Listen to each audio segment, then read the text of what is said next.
From computers to car batteries, minerals extracted from the earth help power many of our devices. But what about the communities whose land is at the center of acquiring these minerals?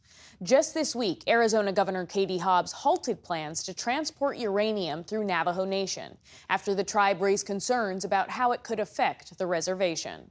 Ali Rogan reports on the fight between companies seeking minerals from these lands and the indigenous tribes fighting to preserve them. For Wensler Nosey and fellow members of the San Carlos and other local Apache tribes, the Oak Flat Campground outside Phoenix is the site of sacred ceremonies and the resting place for many ancestors. This is the home of our deities, where the deities live. But it's also home to billions of pounds of copper, making it valuable to mining companies.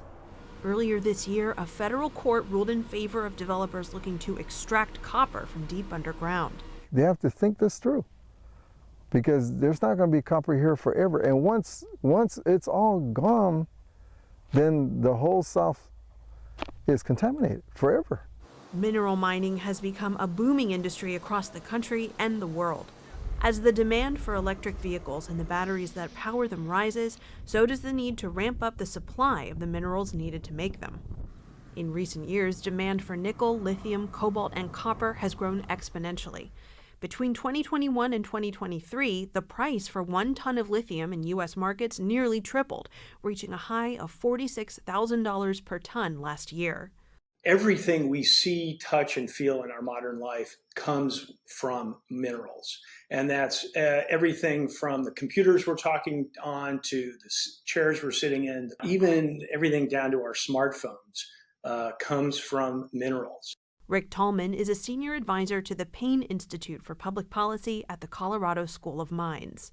Critical minerals necessary for the energy transition, the ones that people talk about the most, that there's most focus on, are lithium and graphite, and the demand is soaring primarily because of electric vehicle demand. Tallman says more than 300 new lithium mines worldwide are necessary to keep pace with the demand for electric vehicles.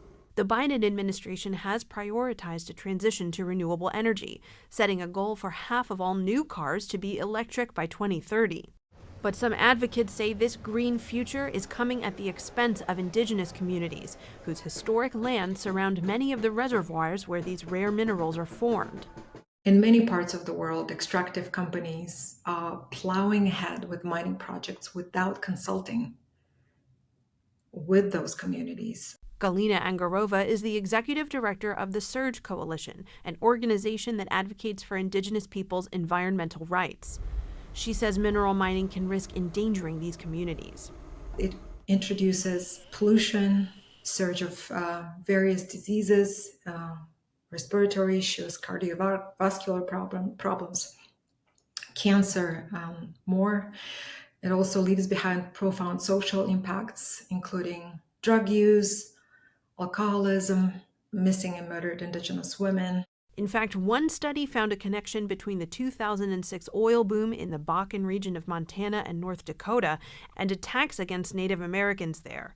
The rate of violent victimization, which includes rape, assault, and robbery, increased 23% among Native people in the 6 years after the boom started. But in the surrounding counties that didn't produce oil, such violence decreased by 11%. Today, U.S. mining is regulated by a 19th century law written when westward expansion, encouraged by the federal government, was displacing indigenous people. But in 2011, the U.S. adopted the United Nations Declaration on the Rights of Indigenous Peoples, which requires consent before starting a project on native lands.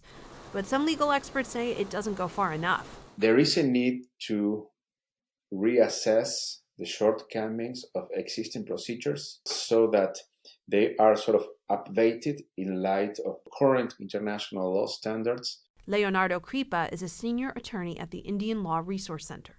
We are starting to see regressive legislative measures for the purpose of undermining rights are already protected by federal or provincial law for the purpose of paving the way and promoting mining activities.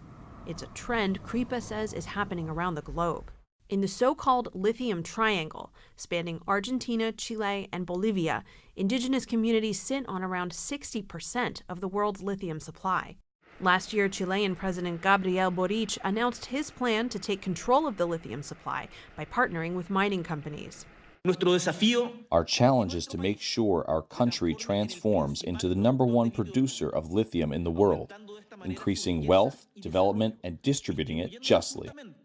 But some native leaders are skeptical about his approach. What Boric proposes is irresponsible because he isn't asking the indigenous people. And this tone from the Chilean state to the indigenous people is constant. It's not happening only now. Kripa, who represents tribes in the Lithium Triangle, says mining companies employ tactics to bypass land use laws and access the white gold below. Companies are required to perform tests to determine potential environmental harm, but Kripa says the reports are rarely translated into the tribe's native languages. They are not able to realize what is going on. They are not informed. They have no means to access the information.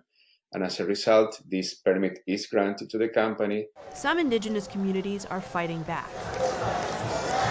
Last summer, hundreds of tribal members took to the streets in Buenos Aires, Argentina, to protest mining in their territories. It is looting, it is plundering, and irreversible damage to the Mother Earth. While some argue mineral mining will help address the climate crisis by moving away from fossil fuels, Rick Tallman says it also creates an ethical dilemma with major consequences. Across the world, indigenous people are going to be the most impacted by sourcing these critical minerals that all of us need for a successful energy transition. But if we don't mine those minerals, they'll also be the most impacted by climate change if we fail. But Tallman believes there are more sustainable alternatives. He says the U.S. could avoid producing new mines by making use of the thousands of abandoned uranium mines across Indian country, where he says energy resources already exist. But he says none of that work can be done without buy-in from indigenous communities. There is no possible pathway to a successful energy transition without the support and partnership and hopefully leadership from tribal communities and tribal nations. For Galina Angaroga, that collaboration is non-negotiable. Indigenous peoples are not necessarily opposed to the green transition or development in general.